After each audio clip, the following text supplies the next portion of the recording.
words, which means this is an omnidirectional antenna, which you can also see up in the air. So it's designed for for satellites.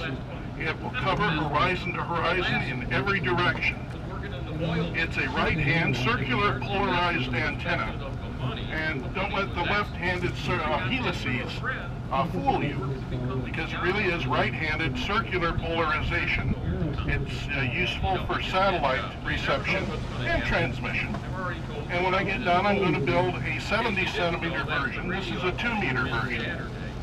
And that way I can set up anywhere I want and access the satellites without having to aim a Yagi. Now the downside of this is that it doesn't have the gain that a Yagi does. The Yagi's only pointing one.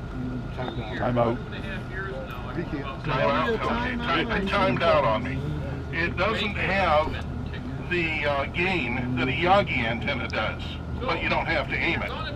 If you want to correct that, you can use a little bit higher power level, or you can use a preamplifier, and that is probably the way that I will go. For most satellite operation, you only need about 5 watts anyhow. It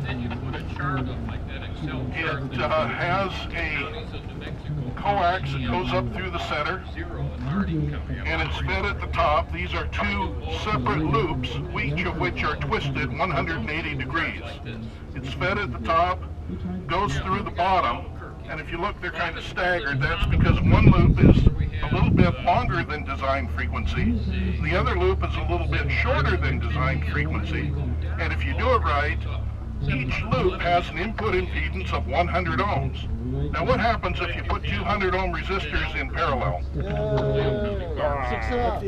Success! 50 ohms! Perfect match to your radio. And so this is what I wanted to show off to you a little bit. If you want to come up and look at it closely, you're welcome to. I just am not able to hike around with you today to visit all the other antennas. Will it also work for the FM repeaters that are vertically polarized? It's circularly polarized. You'll have a 3 dB loss, but you can do this, or that, and it's not going to lose anything. Because it's circularly polarized, it's throwing its energy everywhere. If you were horizontally polarized, you'd have a 3 dB advantage on this. If you had a beam antenna, you'd have a lot of advantage on this.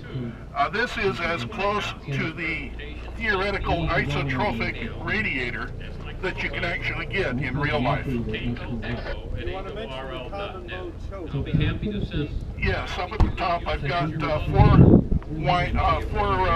turns of coax. It's just a common mode choke to keep energy from running down the outside of the coax cable. You have the perfect twist on the chip. Nobel Prize.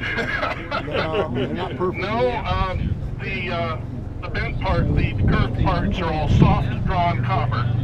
If any of you know anything about soft drawn copper, it gets hard in a hurry. So I measured out exactly how much I needed.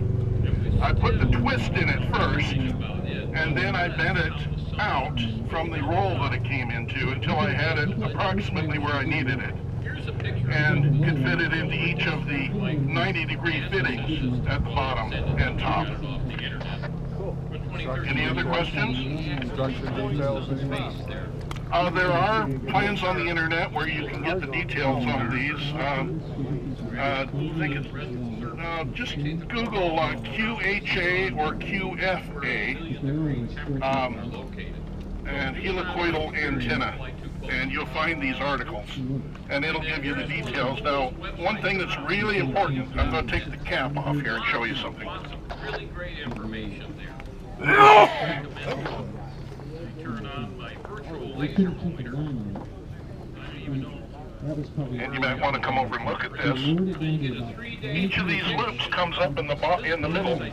It's got an insulator in there. But depending how you feed it, you'll get upward directed energy or downward directed energy. And since we don't want to heat up our feet, you feed a short and a long, and then a short and a long. And if you do it right, you get upwards circular polarization. And you'll find in the article, it'll give you all the particulars about how to do that. It doesn't matter whether you attach the braid to one and the center to the other, because let's face it, RF is alternating. But you have to make sure that you get the right two. If you do it 90 degrees off, it'll work the wrong way for you. And that's all in the articles that are on the internet. What are you using for an insulator?